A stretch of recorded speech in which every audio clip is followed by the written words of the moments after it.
Right, okay guys, welcome back to part 2 of this create a car for Grand Theft Auto 5 conversion from GTA4 to GTA5 in Z Modeler 3.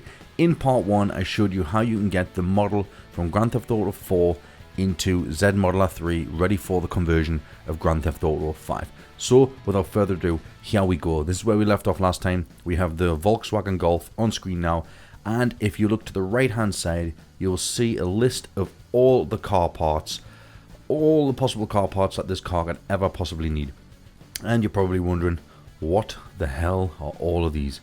Well, like I say, they are car parts, but next to them they have letters which symbolize their placement on the car. So let's say indicator RR would mean indicator right rear, so that would be the back right indicator.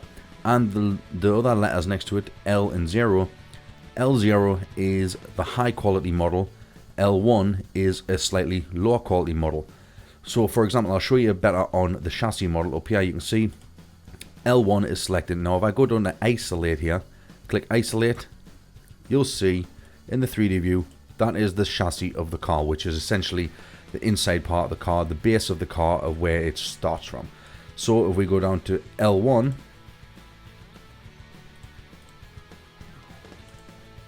select that one on, you can see still good detail, but a lot less. This is obviously for when the cars are off in the distance. They don't need to be rendered fully, so they spawn in the L1 model.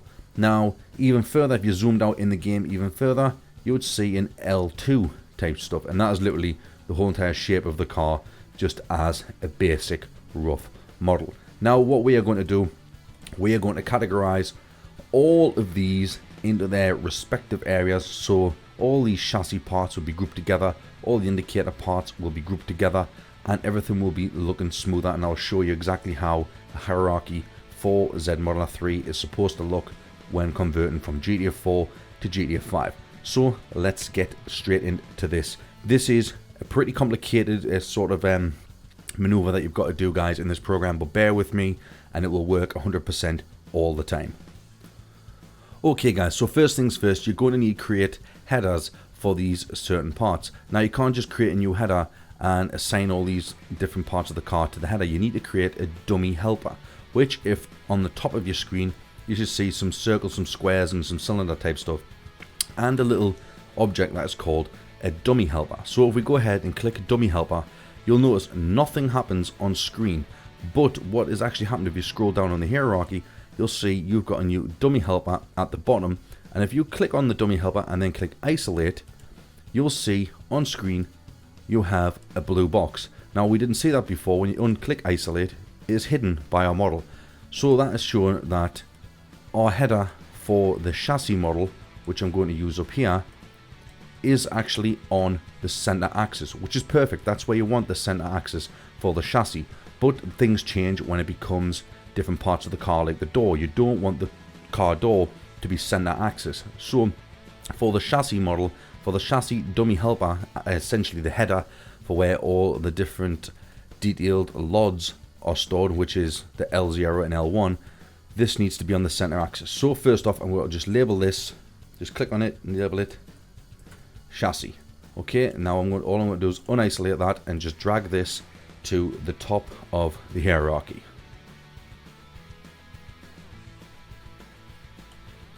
Right, now that's at the top of the hierarchy. That's fine. The chassis is fine the way it is on the center axis. So I'm going to just select L1, L0, L1 and L2 and drag them into the chassis there. And you can see they're now in their own separate little drop down menu, which is what we want for this to work for our compound creation. Right, so the next one is, working your way down the list, is an indicator. So if you select indicator, which is right rear, which is this indicator over here, you'll see it should appear when I click isolate. There is the right indicator. Now it has no node signed to it except on the left and front top, like these perspective views. You can see the nodes there, but we need a header for this. So what we're going to do again is we're going to click dummy helper, and when you scroll all the way down your hierarchy again, you'll see the dummy helper has spawned. And all you want to do is simply change the name to that to indicator RR.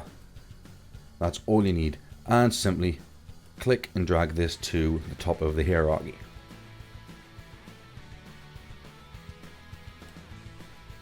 And there you go. But like I said before, with the chassis, it will have spawned on the center axis. So what you want to do is click on indicator RR, click isolate, and you see we have this blue box here, which is our indicator spawning on this axis, and you don't want that. So what you want to do is go over to the top left of the screen with all these different functions and select modify, and then you want to click move, and in any of the screens except the 3D screen, just grab hold of this indicator RR and drag it off to the side, out the way of where the model is usually, and then click the isolate button again and click back off move, and you'll see our header which we have created with the dummy helper indicator underscore RR is over on this screen here. It will be somewhere on these screens. If you panned around, you would see it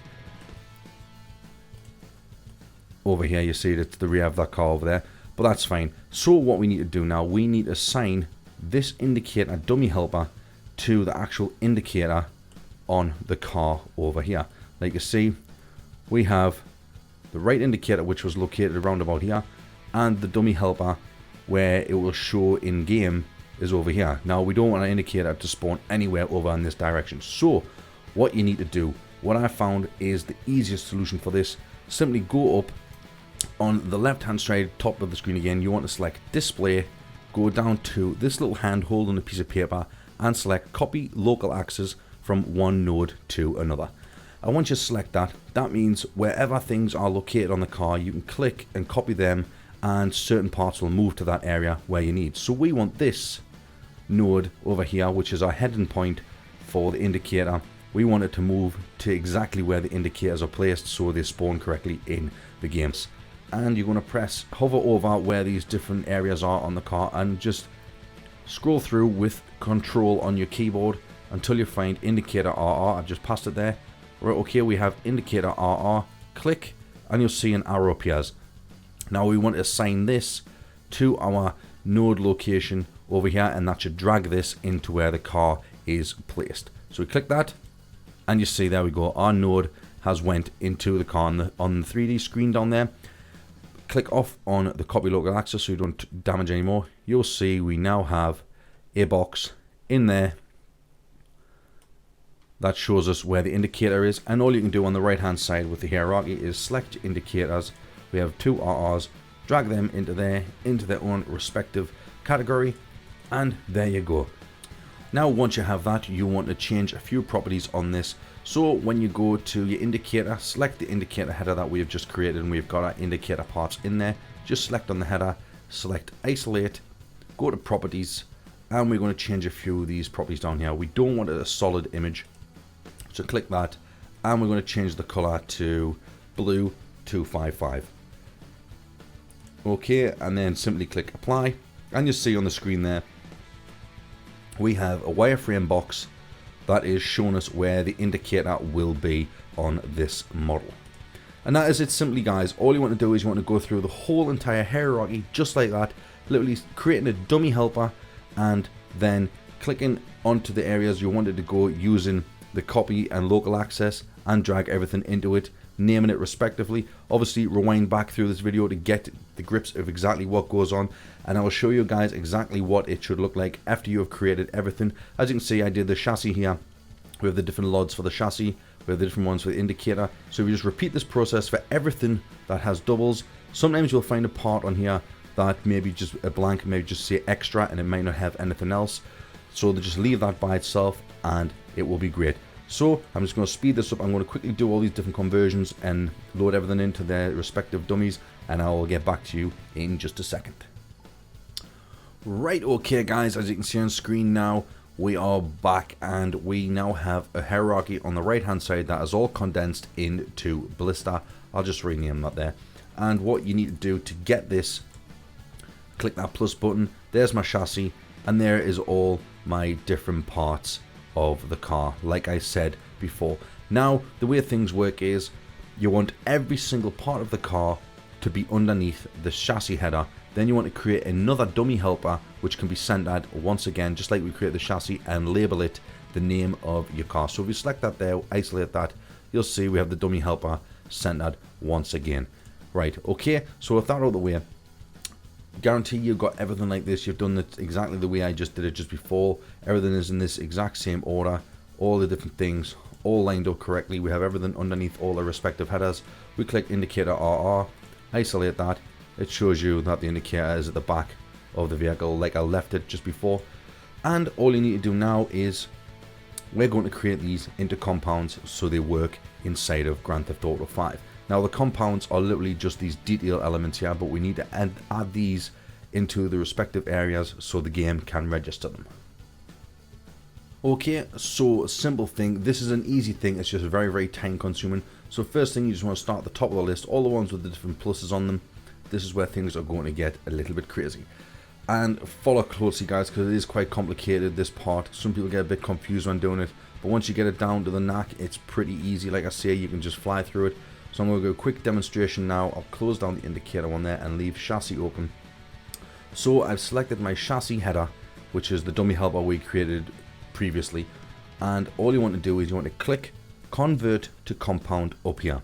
And that will stick the header as a default for this part of the car. And then all you need to do after that is click the lock button and then select L0. So now we have the lock button, L0. The title of the car is now in the default mode, and simply you want to drag L0 chassis, the name here, into this location below default. And you'll see there it pops up L0. Then what you do is click L1 on structure, move along, and then drag L1 into it. Then click L2 and drag L2 into this, like so. Then unclick that, unclick the lock, and you have created your very first compound for the car chassis. So when you click on L1, L2 and L0 respectively in the structure, you'll see things loading up completely differently on the screen.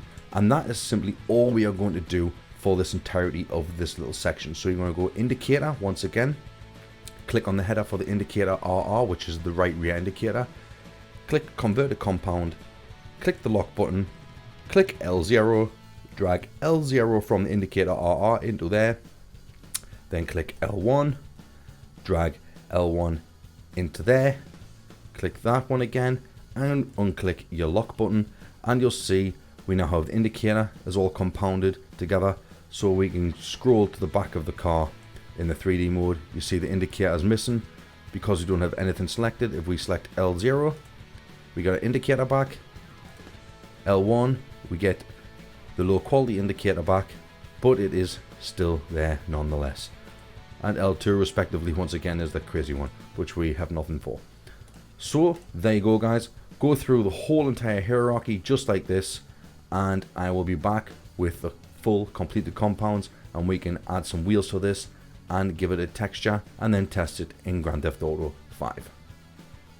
Now a quick tip for when you come to doing the doors on the car, you'll do the expand menu, click on the plus there, and you will see we have doors, piece side, windows and such like, which this is the way it's supposed to be created from before with the different headers. So the door goes first, then the window for the door goes inside of that, and respectively you do the same. You will click door, piece side, click to convert, click your lock, L0, drag L0 into there, click L1, drag L1 into there, then simply close that, lock that back off again, then do the same for the window part,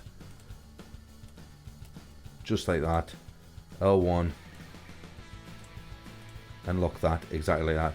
And you can leave the collisions for now, we will get to that in just a moment. Right, okay guys, I have converted every single item of the car into a compound. Now you can see on the screen that the wheel is still there because I'm leaving that the last to give you guys a demonstration how to do that, because people get confused by the wheels and how to set them up in this editing software. So just a quick run through. Once again, if we click L0, which is the highest detail of the car, we see the car has fully rendered. We can even zoom inside the car, we can see the bodywork inside the dash and the seats. If we click L1, we get a slightly lower quality version of the car, which would be viewed from a distance. Once again, inside, it's not great, but you wouldn't see inside the car at that distance. And L2 is simply a box of the car. It will have no insides whatsoever. Now that is done, I will show you how to set up the wheel hierarchy and change the wheels into the compounds, and then we will go on to creating all the collisions for the wheels and the rest of the body. So for the wheels, you want to just simply just go through, isolate the wheels, just selecting each one at a time, just till you find the one which is actually the wheel that works.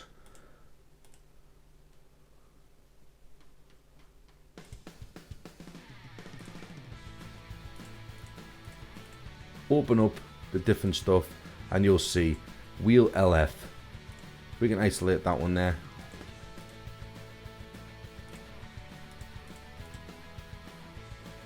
And it shows up on the screen. So we know that wheel LF, which is left front, is the wheel that every other wheel is going to copy from.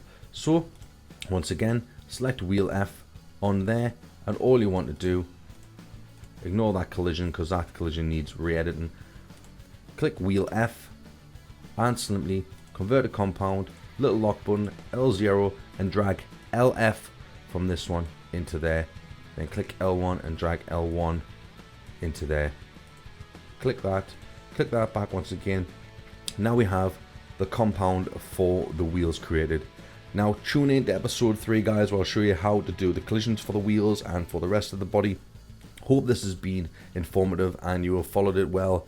If not, leave comments down below, anything that you need help with. Head over to the Z Modeler 3 forums and I'll happily answer any questions in there, and we should get your models into the game. But tune in till episode 3, I'll show you how to make the collisions and stuff. Like I say, as always, guys, if you like this video and if you're new to my channel, please subscribe, comment down below what you think, and I shall see you guys later.